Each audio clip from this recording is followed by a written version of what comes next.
Bismillahirrahmanirrahim. Assalamualaikum warahmatullahi wabarakatuh. Allahumma sholli ala sayyidina Muhammad wa ala ali sayyidina Muhammad. Alhamdulillah kita berjumpa lagi hari ini, hari Kamis tanggal 4 Januari 2024 atau 21 Jumadil Akhir 1445 Hijriah. Seperti biasa, kami hadirkan kembali Info Hijrah. Sini sudah ada tentu saja Bang Habib atau Muhammad Al-Husaini. Beliau adalah Direksi Sarana Jasa Medika, konsultan BNSP, kemudian juga pendamping UMKM, juga trainer of trainer ya. Udah banyak lah pengalaman beliau nih. Assalamualaikum Bang Habib. Waalaikumsalam warahmatullahi wabarakatuh. Udah lama ya kita nggak ketemu ya. Iya, Insya Allah sehat. Bang yang kangen ya Bang Habib nih. Sama-sama Kita kangen. akan mengambil tema inovasi dalam membuka rezeki, inovasi dalam mencari rezeki. Kira-kira apa yang bisa kita uraikan dalam hal inovasi membuka rezeki ini, Bib? Oke, terima kasih Pak Krisna. Bismillahirrahmanirrahim. Assalamualaikum warahmatullahi wabarakatuh. Para pendengar yang saya hormati, yang saya banggakan dan yang saya sayangi, mudah-mudahan dalam kesehatan, keberkahan dan semuanya dalam keridhaan Allah Subhanahu wa taala. Hari ini kita akan membahas terkait bagaimana kita bertahan di era disrupsi sekarang, di mana semua berkembang. Bahkan saya dengar pagi ini itu perusahaan-perusahaan Amerika memecat karyawannya menggantikan dengan AI, artificial intelligence ya, dari mulai Google, Facebook dan lain-lain. Jadi manusia sudah mulai tergantikan oleh kecerdasan buatan ya, yang awalnya itu diinisiasi oleh perusahaan namanya OpenAI. Itu mereka menemukan satu metode untuk merancang jawaban-jawaban dari permasalahan yang ada di data cloud di internet gitu ya. Jadi pola-pola itu diolah sehingga menghasilkan satu metode baru untuk menghasilkan jawaban-jawaban, sehingga manusia ini makin lama kalau kita tidak bertahan, kita tidak beradaptasi, berinovasi, maka akan tergantikan oleh kecerdasan buatan ya. Bahkan Cina sendiri sekarang udah membuat robot humanoid gitu, lagi produksi massal untuk robot untuk menggantikan manusia pada pekerjaan-pekerjaan yang massal. Sebenarnya ini kecerdasan buatan bukan fenomena baru, bahkan setahun lalu Parlemen Jerman itu sudah konferensi dengan robot. Jadi robot itu sudah dibekali kecerdasan sehingga bisa jawab pertanyaan-pertanyaan. Kira-kira 1 tahun yang lalu itu sudah mulai diuji coba kecerdasan buatan itu dikuliahkan, dan itu hasilnya nilainya B gitu ya di universitas di Amerika. Apa yang kita banggakan kalau sekedar kita hanya otak saja ya, hanya sekedar kognitif, hanya sekedar pengetahuan-pengetahuan yang kita ajarkan kepada anak kita, hanya pengetahuan yang sifatnya eksak yang bisa diajarkan. Tapi bisnis lebih dari sekedar hitung-hitungan, lebih dari sekedar ilmu bagaimana itu bisa satu solusi bisa dihadapkan dengan jawaban. Tetapi bisnis adalah terkait human atau manusia, di mana perasaan manusia itu kompleks sekali, dan manusia itu hanya bisa didekati dengan manusia lainnya gitu ya.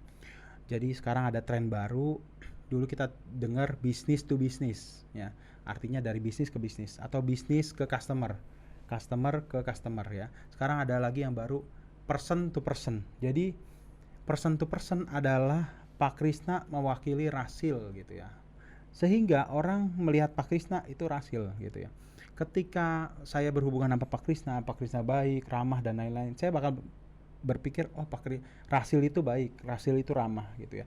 Jadi kita mewakili satu organisasi kita mewakili individu kita sendiri. Jadi personal branding ini mewakili organisasi atau mewakili satu Lembaga. institusi gitu ya. Dan orang beli bukan karena hanya produknya, itu zaman lama orang beli karena produknya. Akhirnya kita kompetisi harga gitu ya. Saya nurunin harga, Pak Krisna turunin harga, saya turunin lagi. Lama-lama hancur gitu ya. Kita sama-sama mati bareng gitu. Nah, habis itu bergerak ke nilai, perilaku konsumen. Apa aja kita baca perilaku konsumen. Oh, konsumen ini perilakunya seperti apa?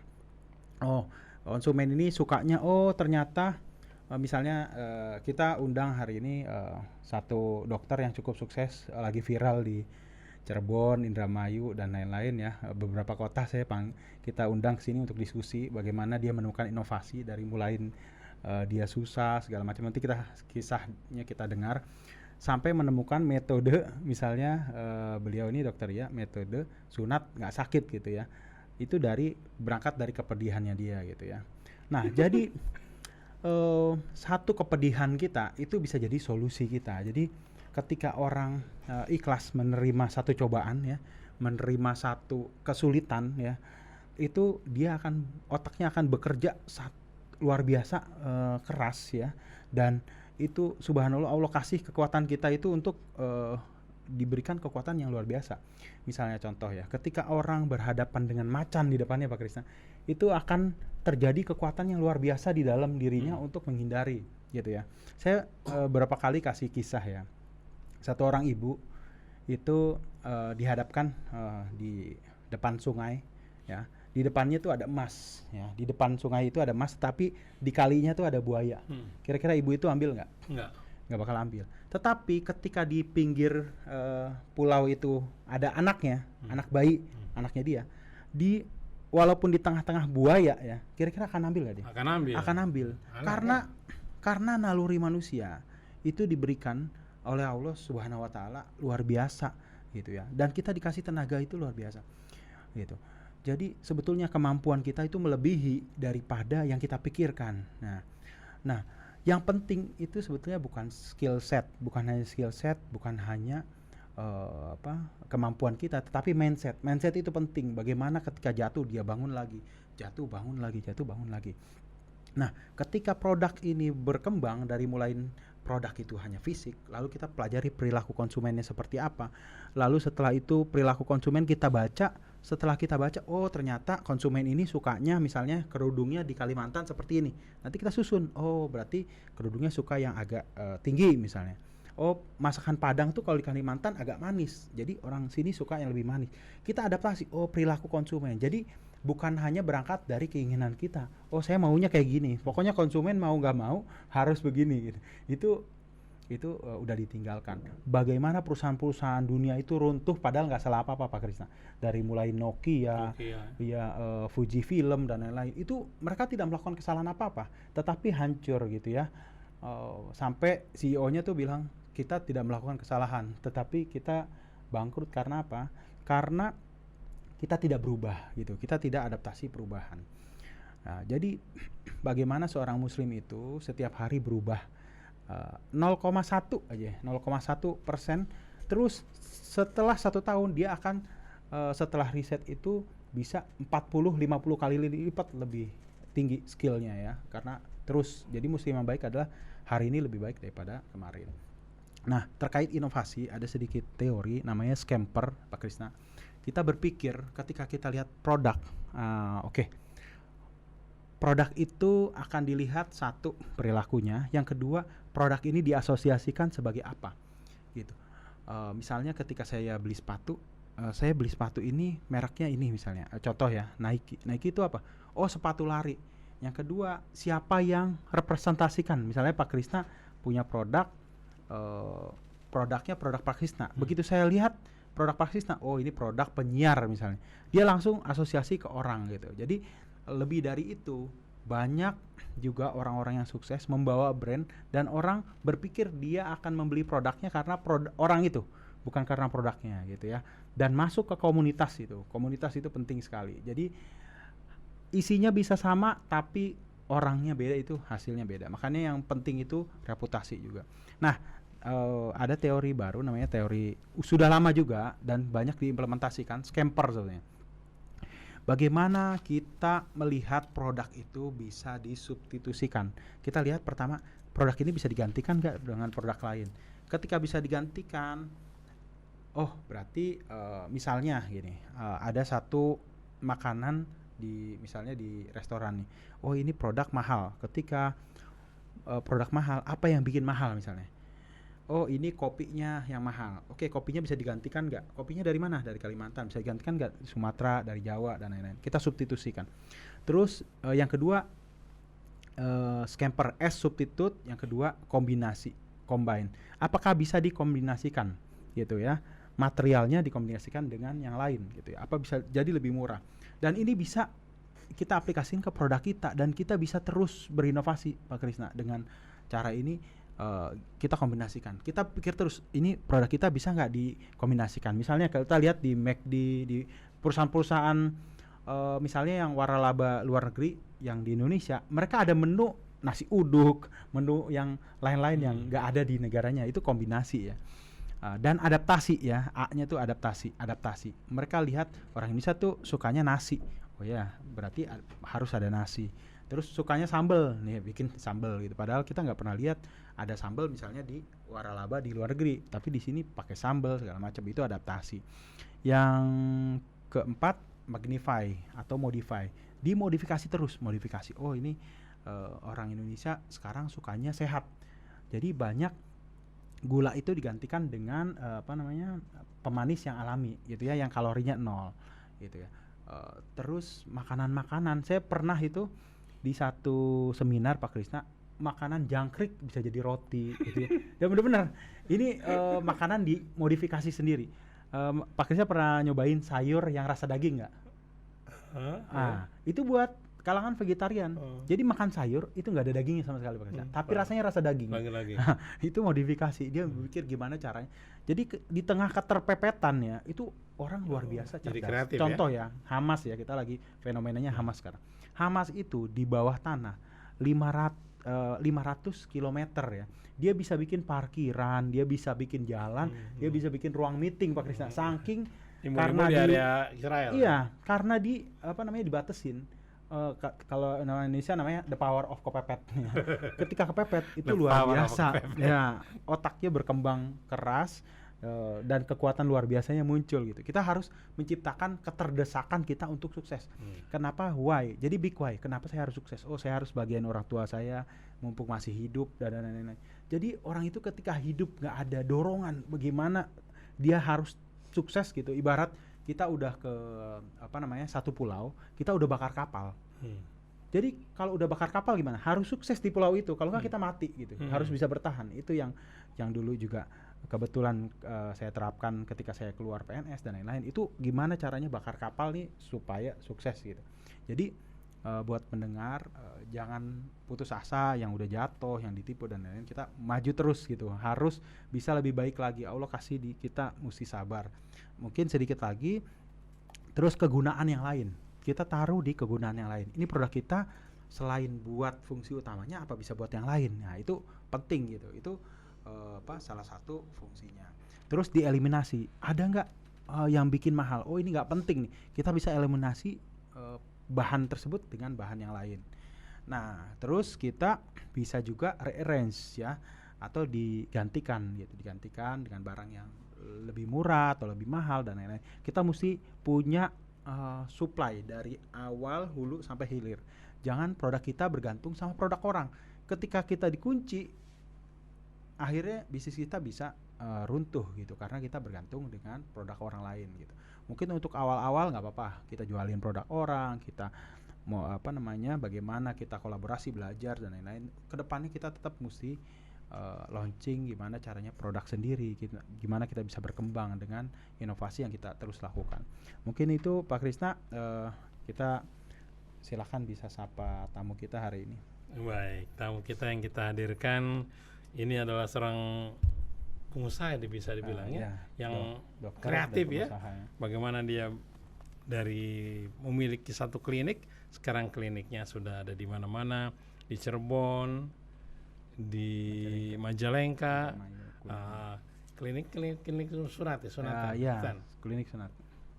Namanya Dokter Ria Puspita. Halo, assalamualaikum, Ya, Dokter Ria. Waalaikumsalam warahmatullahi wabarakatuh. Halo, Dokter Ria Puspita. Iya, halo. Videonya tolong dihidupkan, Dokter Ria. Ini Dokter Ria tidak ujuk-ujuk punya banyak klinik ya. Dia juga pernah merasakan jatuh. Nanti kita lihat perjuangan Dokter Ria Puspita, bagaimana dia bangun dari keterjatuhannya sampai lalu memiliki banyak klinik. Bang Habib kan sudah pernah ketemu ya dengan Dokter Ria Puspita. Apa yang Bang Habib ketahui tentang Dokter Ria Puspita? Jadi beliau itu kebetulan saya ketemu beberapa kali ya. Saya terinspirasi dengan beliau. Beliau tuh tadinya awalnya memang sempat kerjasama sama orang. Terus dia sempat kena tipu juga gitu ya. Bagaimana dia sampai rugi dan lain-lain ya. Jadi itu nanti bisa diceritakan oleh beliau bagaimana dia sampai usahanya tuh minus gitu ya. Dia hutang gitu ya, sempat hutang dan lain-lain sampai akhirnya dia berjuang lagi bagaimana membangun satu klinik waktu itu di Lampung ya. Jadi dia bikin klinik di Lampung dan uniknya itu pasiennya tuh nggak mau datang kalau nggak ada dia. Jadi kliniknya itu lebih terkenal namanya Dokter Ria dibanding kliniknya gitu. Jadi waktu saya ke Lampung ini klinik ramai sekali gitu. Saya lihat ada dokternya yang ketika dia datang pasiennya tuh gimana bisa rame ngerubungin gitu. Pokoknya itu bagaimana pendekatan ke pasien juga perlu kita tanyakan gitu ya. Sampai akhirnya dia bikin di Lampung kalau nggak salah yang pertama, akhirnya di Lampung bikin cabang lagi gitu. Bikin cabang udah ramai, dia akhirnya beranikan diri migrasi ke Cirebon ya. Nah di Cirebon itu dia melihat ini kebutuhan masyarakat menengah ini yang yang banyak tuh sunat, dan sunat itu sekali seumur hidup ya, seumur hidup. Bagaimana ketika orang sunat dia tidak merasa sakit. Tidak merasa sakit. Dan Pak Krista berkesan nggak waktu itu sunat? Masih ingat nggak? Iya. Nah pasti ingat kan? Kita udah tua nih pasti ingat. Wah saya dulu sunat dokternya gimana, terus masih sakit gitu ya. Zaman saya kecil tuh sakit sekali sunat. Jadi saya ketika ingatan sunat tuh langsung aduh gimana ya dulu tuh kayaknya waktu sunat waktu gimana segala macam gitu. Jadi memori itu yang ditangkap sama dia. Akhirnya dia bikin gimana metode sunat tanpa rasa sakit gitu ya. Dia bikin metodenya. Nah dia bikin brand dulu. Saya bilang dok, akhirnya dia bikin branding namanya Rocky Fun. Dia bikin branding, dia bikin gimana cara narik orang-orang sekitar itu supaya inget gitu ya, bukan ke dokter Rianya tetapi ke tokoh sunatnya. Nah, dan dia banyak sosial, dia banyak bantu orang juga. Dia bahkan punya anak-anak asuh yang disekolahin perawat ya. Jadi dia punya ada beberapa rumah itu orang-orang dari daerah disekolahin sama dia buat jadi perawat segala macam. Jadi sosialnya cukup tinggi. Dan mungkin memang keberkahannya dari situ. Setelah itu saya lihat sunat itu cukup ramai di Cirebon. Jadi ketika orang sunat, habis sunat itu langsung bisa jalan gitu. Wah, habis sunat orangnya nggak sakit. Jadi orang kan sebetulnya dua kalau sunat ya, saya lihat ya. Ini kita studi kasus ya, studi kasusnya dokter ya. Sunat itu yang pertama anaknya teriak-teriak ya. Anaknya tuh horor gitu, ketakutan. Yang kedua orang tuanya nggak tenang gitu ya. Orang tua pasti kepikiran. Kadang nggak tega lihat anaknya teriak-teriak gitu ya. Apalagi kalau kakek neneknya yang nemenin. Itu cucunya sunat nangis, kakeknya nangis juga. Jadi gitu. Nah akhirnya ini dia pinter modifikasi. Jadi dia bikin mobil-mobilan ya. Mobil-mobilan anak itu dia bikin setting tempatnya itu sehingga dikasih main. Jadi main. Anak itu nggak takut. Dan dokternya itu dibuat kayak kostum superhero gitu. Lucu dia. Jadi dokternya kan nakutkan kan, biasanya dokter itu pakai jas. Dia nggak orang ini pakai kostum superhero gitu. Ayo mau main gak gitu. Saya lihat, wah ini bagus juga. Gimana caranya dokternya pakai kostum superhero, diajak main sama dokternya. Habis itu ayo ya dokter pijitin kakinya, ditutupin bawahnya itu. Disuruh main game, anaknya main game, ada kayak apa namanya? Mobil-mobilan. Udah diajak main, anaknya nggak tahu lagi disunat nih. Nah, terus akhirnya sunat Ini dari sebentar. bagian bawah. Bagian bawah nggak tahu. Jadi nggak sadar kan Tutup udah ya. ditutup. Anaknya dicemplungin deh begitu. Iya, dicemplungin. Tutup. Akhirnya udah gitu. Oh iya, udah ya pakai celana. Udah mau main tinggal pilih mainannya. Saya bilang ini modifikasi orangnya. Jadi dia bikin slogan gitu. Anaknya senang, orang tuanya tenang. Anak-anaknya di kamuflase ya. Nah, kamuflase akhirnya ya itu. Jadi cukup bagus juga buat apa namanya? Ya kita inovasi semua produk lah, bukan cuma produk tapi jasa juga. Bagaimana bisa inovasi di apa namanya? Jasa dan lain-lain. Itu kan dia inovasinya di jasa ya, bukan di produk gitu. Nah, bagaimana caranya bisa seperti itu. Nah, itu sebetulnya dari pengalaman Pak Krisna ya, dari Pak Krisna, bacaan Pak Krisna kayak gimana, nanya orang yang udah pengalaman. Kita bahkan ya bisa apa namanya, audit kompetitor namanya. Saya tuh bahkan bisa pura-pura jadi pasien orang gitu ya, supaya tahu oh tekniknya kayak gimana sih di sana gitu. Iya benar, saya mau tahu nih gimana caranya. Oh kayak gini, saya jadi customer-nya dia. Oh kayak gini. Dan itu banyak dilakukan Pak Krisna, diam-diam. Iya, gitu jadi ya. di bisnis itu ada namanya audit kompetitor atau ngintip lah gimana cara dia treatment. Misalnya Pak Krisna lihat ini ramai banget ya, apa namanya, toko atau restoran. Pak Krisna jadi apa namanya, customer dia, tamunya. makannya kayak gimana, servisnya kayak gimana, oh rasanya kayak gini, Oh, tanya, pantes pengen ngobrol, tamunya. ini pakai apa kok enak banget, oh cuma dikasih ini, wah dikasih tahu, akhirnya bikin kayak gitu, bisa modifikasi produk gitu Pak Krisna, gitu. Jadi itu yang bisa ya saya lihat sebagian, cuman nanti mungkin bisa ini udah terhubung belum Pak Krisna? Sudah terhubung belum nih? Halo Dokter Ya. Halo dokter ya. Belum ter. Yang seperti dokter ya ada lagi nggak? Ya Yang ada. punya inovasi yang Ya, canggih nih. Jadi kompetitornya itu ada juga, tapi dia karena personal service-nya bagus, gimana cara nge-treat pasien. Jadi gini, yang sebetulnya kita itu bukan hanya produk ya, tapi gimana ketika datang Pak Krisna senyum, dilayani dengan baik, itu nggak bakal terlupakan Pak Krisna. Gitu. Bagaimana Pak Krisna berhubungan dengan orang lain gitu ya, senyuman Pak Krisna, disapa, apalagi Pak Krisna kalau ulang tahun langsung ngucapin biasanya sama orang jam 12 malam gitu. Saya juga bingung gitu, kadang-kadang Pak Krisna luar biasa gitu, begitu orang ulang tahun diucapin selamat ulang tahunnya, bahkan mungkin pasangannya sendiri belum ngucapin Pak Krisna udah ngucapin. Itu kan orang berkesan sekali gitu ya, bagaimana perhatian gitu ya. Dan kita punya kontak orang ya, kita punya relasi dengan orang, itu bukan hanya sekedar dijualin aja. Kadang-kadang kita punya customer itu cuma di broadcast, hari ini promo ini, besok promo ini, besok promo ini gitu kan. Orang kan gak nyaman gitu. Tapi gimana tanya kabarnya?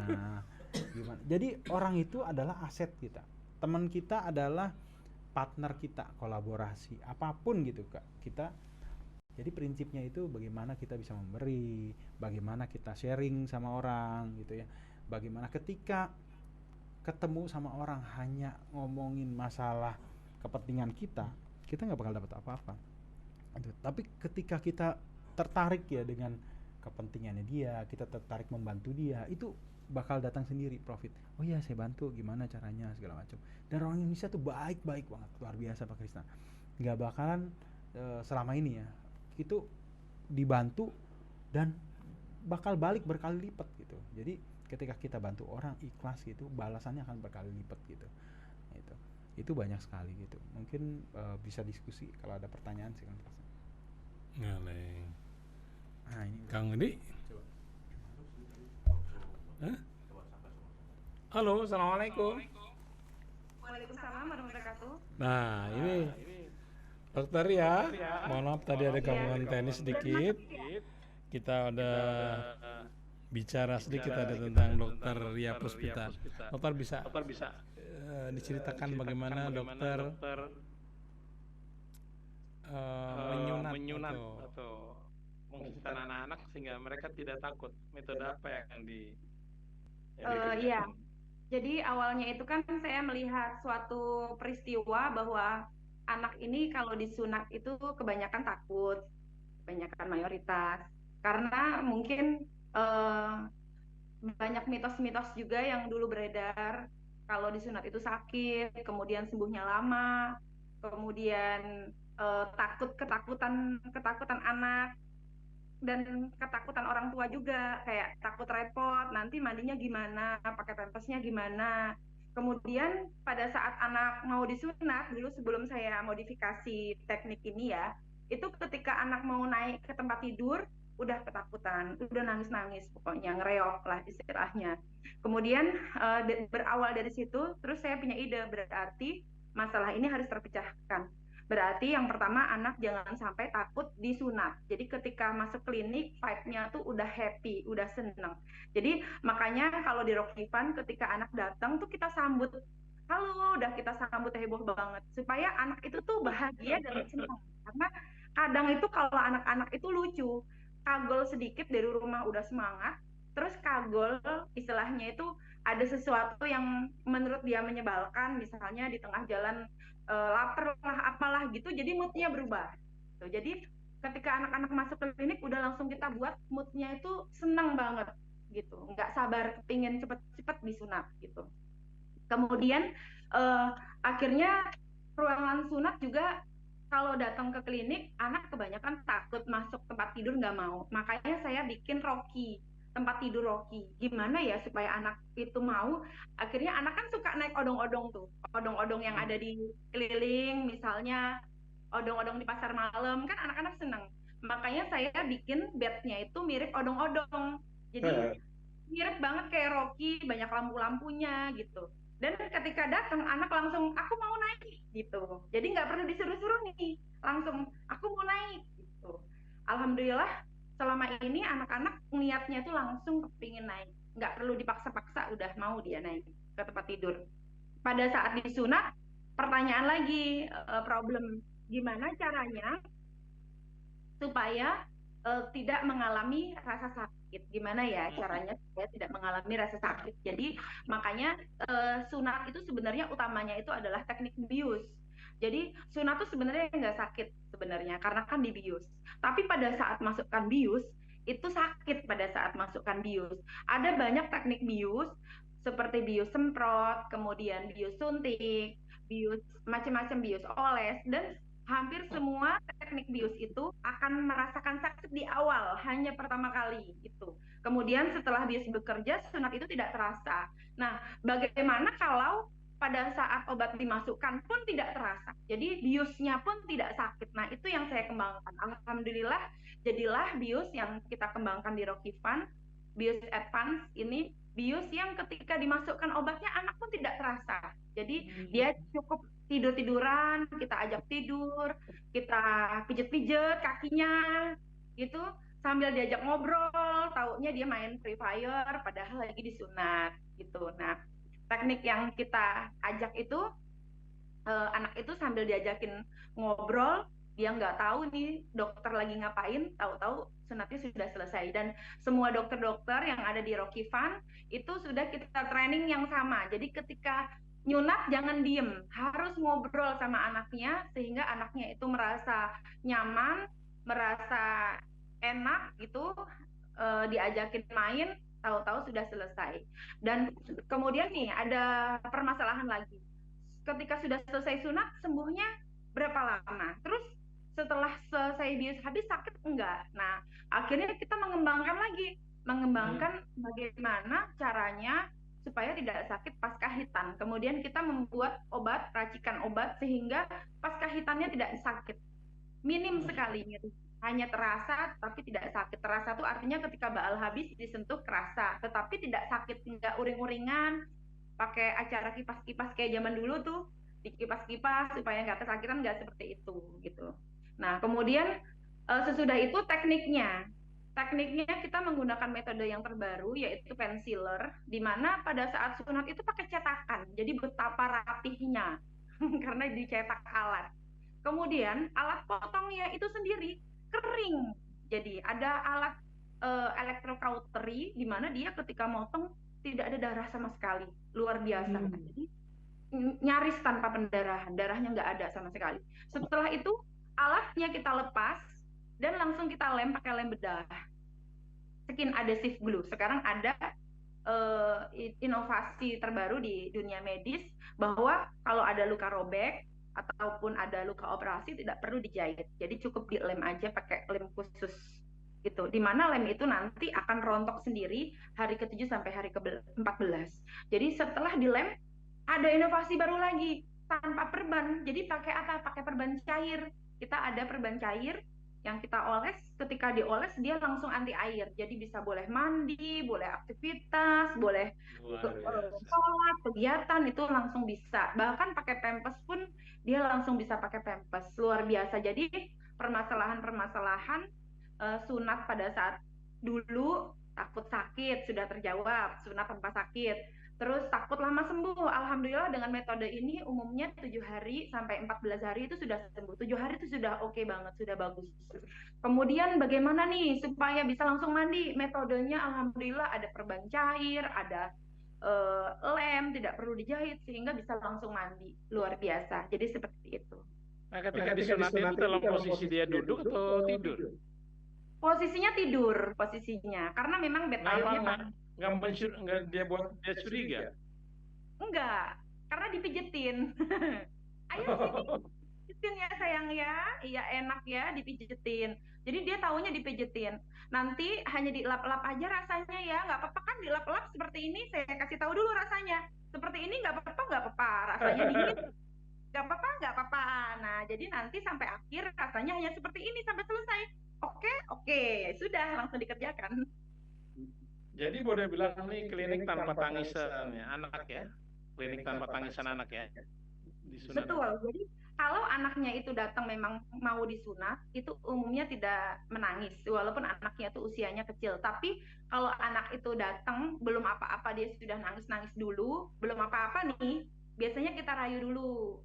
Biasanya umumnya dia akan tetap nangis di awalnya aja, setelah berjalan dia nggak sama sekali. Dia hanya takut di awal, nanti sakit, nanti gini. Setelah berjalan, oh nggak sakit ya, terus dia biasanya nggak nangis lagi. Biasanya gitu. Ada beberapa anak yang sudah terdoktrin dari rumah. Kalau sunat itu sakit, sudah terdoktrin dia. Itu karena mungkin teman-temannya cerita seperti itu. Jadinya Dok, bisa ya ceritakan dok, mungkin kisah kritis atau benar-benar dokternya minus gitu ya, sampai bisa ketemu satu inovasi saya tertarik di situ ya. Gimana sampai ketemu yang belum pernah ditemuin sama klinik lain gitu ya. Jadi mungkin ada satu yang benar-benar momentum sampai seperti itu. Boleh diceritain mungkin sedikit. Jadi dulu pertama kali jadi dokter kan dulu rumornya dokter itu mahal, sampai bapak saya itu kan bapak saya PNS, ngumpulin uang gitu ya, sampai mbak saya tuh masuk di kebidanan itu sampai nggak boleh masuk supaya saya bisa jadi dokter karena rumornya tuh dokter mahal.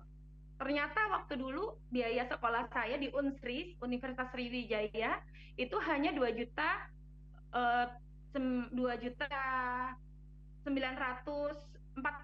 Jadi 3 juta itu sisa 60.000 gitu.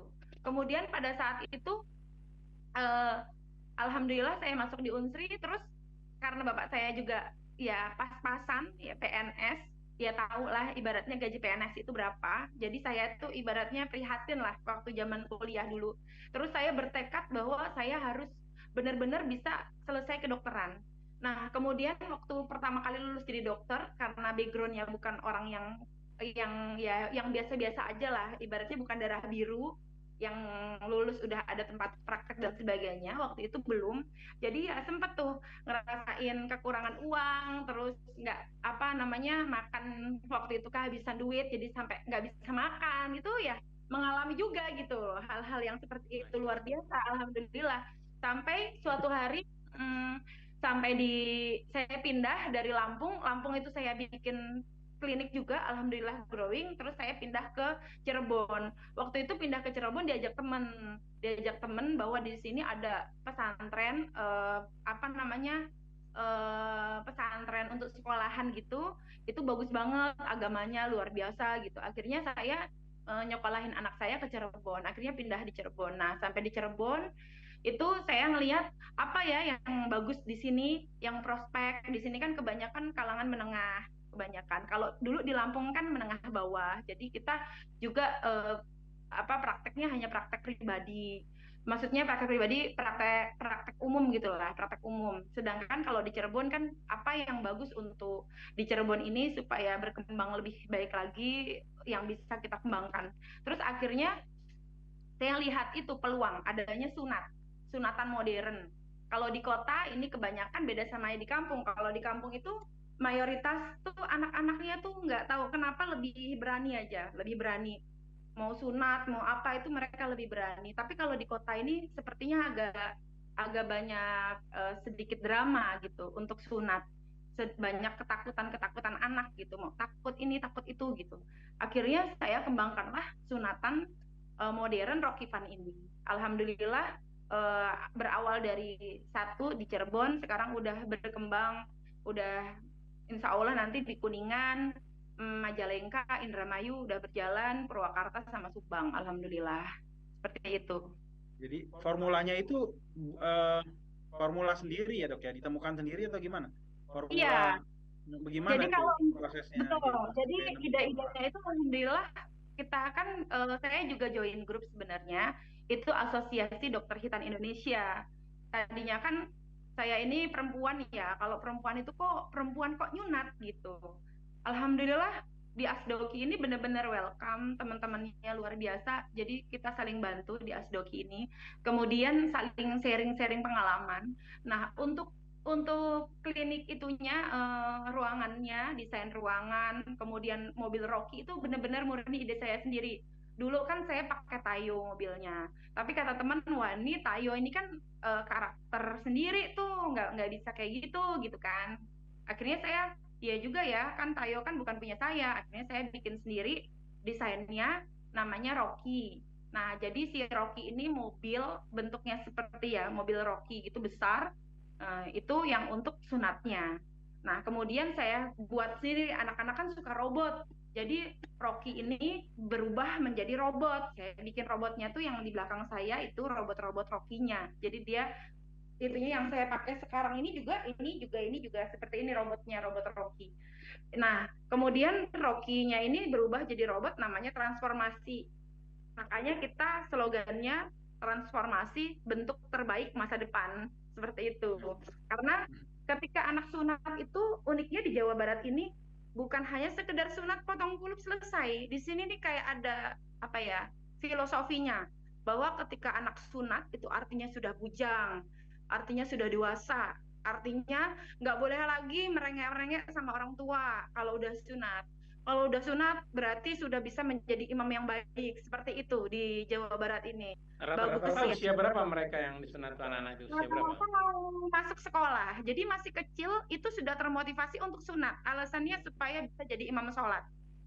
Gitu. Masya Allah. Ini seperti itu sama Luar Indramayu. biasa. Dok, Iya, jadi ini ada yang tanya nomor telepon dokter. Boleh saya bacakan nomor teleponnya dokter boleh. Ria Puspita?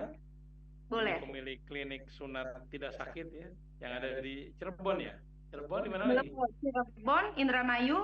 Sekarang mau Indramayu, tambah ke sudah jadi sih di Majalengka, di Kuningan, Majalengka. Subang, sama Purwakarta. Jakarta belum ada. Belum. Insya Allah nanti ke sana juga. Oke, secara tadi dokter Ria Puspita nomornya 0821 kemudian 86 87 222 duanya 3 kali kemudian 4 jadi 0821 86 87 222 4. Dokter Ria Puspita. Ini pertama kali ya dokter Hitan tapi perempuan, baru dengar saya ini. Betul. Jadi dulu di Asdoki itu saya merupakan ya ibaratnya tuh awal-awal berdirinya Asdoki itu sudah gabung. di Asdoki gitu. Jadi saya juga yang megang untuk di Jawa Barat untuk ibaratnya sekretarisnya lah untuk di Jawa Barat itu saya yang megang begitu. Kalau Jadi jadi tidak sakitnya mulai dari sunatnya, pasca disunatnya itu tidak sakit. betul, alhamdulillah kita sudah membuat inovasi pasca hitannya nyaman, saat di hitannya nyaman. Oke, ada sunat untuk perempuan juga nggak? Kalau di klinik untuk sementara ini belum untuk sunat Belum ada ya? perempuan. Betul. Oke. Mungkin ada cerita-cerita yang heboh-heboh gitu pas sunat sampai mungkin ada yang wah nih tantangan gitu ya atau Banyak sekali sebenarnya di sunat ini. Karena ternyata di sunat ini banyak anak-anak yang takut untuk disunat itu sampai kemarin ini kita nyunatin anak usia 12 tahun. Yang benar-benar takut Nggak diundur-undur terus ya? sama sekali nggak mau. Jadi kita boyong dari mobil, itu kita bopong sampai kamar hitan. Rame-rame kita goyong. Biasanya Nangis ya dong. dia akan teriak seperti itu, nggak bisa kita rayu-rayu bagaimanapun nggak bisa. Jadi dia harus merasakan dulu, naik di atas tempat tidur, kita kasih tahu, Dek ini tidak sakit, dijamin kalau sakit nggak jadi nggak apa-apa, gitu. Terus nyoba dulu awal, baru dia kalau sudah nyoba awal, baru selanjutnya dia, oh gini aja, udah gini aja, ya cuman gini aja. Oh, bahkan ada kemarin ada anak-anak yang udah usianya juga 11 tahunan, pokoknya sudah dewasa gitu, udah kelas 6 SD. Kalau di sini kan karena sunatnya itu prasekolah sebelum masuk SD, jadi kalau sunatnya kayak kelas 5, kelas 6 belum hitan itu kayak aneh gitu kalau di Jawa Barat ini, khususnya di Indramayu dan Cirebon gitu. Jadi ketika sunat dianya nggak ngerasain sakit, ya itu dianya luar biasa. Bahkan kadang kita ngomong dilap-lap aja boleh, dibersihkan aja boleh, dibersihkan kan karena hitam itu kan membersihkan. Boleh dibersihkan aja, jangan disunat ya dok, maunya dibersihkan aja. Ya udah kita bersihin sampai bersih ya sampai bersih. Terus kita pura-pura bim salabim abrakadabra, tiba-tiba kesunat langsung dibuka, hah udah disunat kayak gitu. Itu Jadi bisa cepatnya gimana itu caranya? orang tuanya tuh sampai terima kasih cium tangan sampai saya tuh kan itu kan Dok, malu gimana caranya kok bisa secepat itu dok? sampai Kan cium mesti ditarik dulu tuh ujungnya. karena gimana caranya nyunatinnya anak segede ini gitu. Alhamdulillah kita banyak banget usia-usia yang udah dewasa tapi belum disunat, alhamdulillah. Nah, tapi nanti karena kita timnya banyak, dokternya banyak, untuk hitan dewasa yang sudah balik itu nanti dokternya laki-laki. Itu jadi saya hanya mengerjakan yang masih belum balik. 12 tahun tapi dia belum balik. Jadi ada berapa dokter yang menangani selain dokter Ria Puspita? Kita ada 4 dokter. kalau SOP-nya gimana dok? Jadi kalau kita bikin inovasi ya, misalnya ada pendengar ini punya produk atau jasa, dia bikin inovasi. Pertama tuh apa sih yang mesti dipikirin supaya jadi produk yang unik, yang tertarik? Kalau dokter kan jasa, misalnya sunat ya. Orang akhirnya, wah ada sunat nggak sakit. Oh di mana? Dia bahkan datang mungkin dari Jakarta ke Cirebon gitu. Karena sekali seumur hidup ya di branding ini benar-benar. Memang saya juga ingat waktu zaman kecil masih ingat karena sunat itu memori jangka panjang gitu. Gimana Betul. sekali nggak mungkin kan sunat 2 kali 3 kali nggak mungkin gitu ya. Jadi jangan sampai ini investasi masa depan anak dan lain-lain. Nah mungkin dokter ada saran buat pendengar yang punya produk atau jasa yang pengen inovasi produknya, mulainya dari mana sih sebenarnya supaya jadi produk yang unik, supaya menarik dan lain-lain seperti itu dok. Pertama itu mulainya dari diri sendiri dulu kalau menurut saya. Jadi diri sendiri dulu mau berkorban, berdarah-darah di produk dia itu. Gitu dulu. Bahwa dia benar-benar bertekad untuk nggak menyerah. Ketika produk itu namanya kita mau usahakan kadang naik, kadang turun. Jadi itu dulu. Kalau sudah benar-benar tekad, terus yang kedua kita melihat masalah dulu. Kalau saya pribadi, apa sih permasalahannya di sunat ini yang belum terselesaikan? Gitu. Kemudian dari permasalahan itu kita punya solusi. Ini loh, ada kebutuhan, ada masalah yang belum terselesaikan dan kita punya jalan penyelesaiannya. Gitu, insya Allah seperti itu nanti banyak yang akan datang dan langgeng gitu. Karena memang itu permasalahannya, takut sunat kayak misalnya saya disunat ya, takut sunat, takut sakit, takut lama sembuh, terus takut nanti nggak bisa aktivitas gitu. Nah, seperti itu ketakutan-ketakutan itu yang satu persatu diselesaikan dengan produk kita, insya Allah produk kita bisa bersaing gitu dengan yang lain.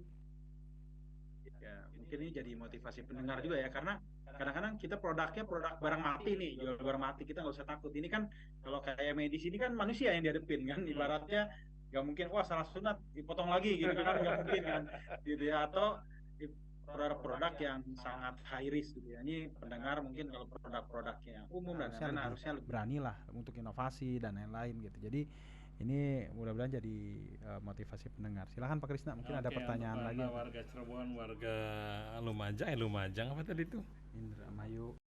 Indramayu, kemudian Lampung, kalau mau anaknya disunat yang nggak sakit, baik di sebelumnya maupun setelahnya, silakan hubungi Dr. Ria Puspita di 0821, kemudian 86, 87, 222, duanya 3 kali, kemudian 4, 0821, 86, 87, 222, 4. Baik, Dr. Ria Puspita, terima kasih atas keterangannya, penjelasannya, atas ceritanya, menarik ya. Mudah-mudahan kita jumpa lagi di lain waktu. Assalamualaikum, Dok. Ya, waalaikumsalam warahmatullahi wabarakatuh. Terima kasih. Ya. Mas Andi, masih ada waktu? Oh, udah habis waktunya. Kita juga udah habis waktunya. Ya. Terima kasih Bang Habib atau Muhammad Al Husaini. Habib, berapa nomor teleponnya? Kalau mau, pokoknya saya ingatnya nolnya 4 kali aja. 0823 0823 10.000 terus 213 0823 10.000 213. Kalau yang mau buat website bisa juga ke Habib ya. Ya, siap. Oke, terima kasih Habib, mudah-mudahan sehat terus. Sering keluar kota soalnya nih. Saya Muhammad Krisna Andi Saputra dan Algi mohon pamit, wabillahi taufiq wal hidayah. Assalamualaikum warahmatullahi wabarakatuh. Waalaikumsalam warahmatullahi wabarakatuh. Terima kasih.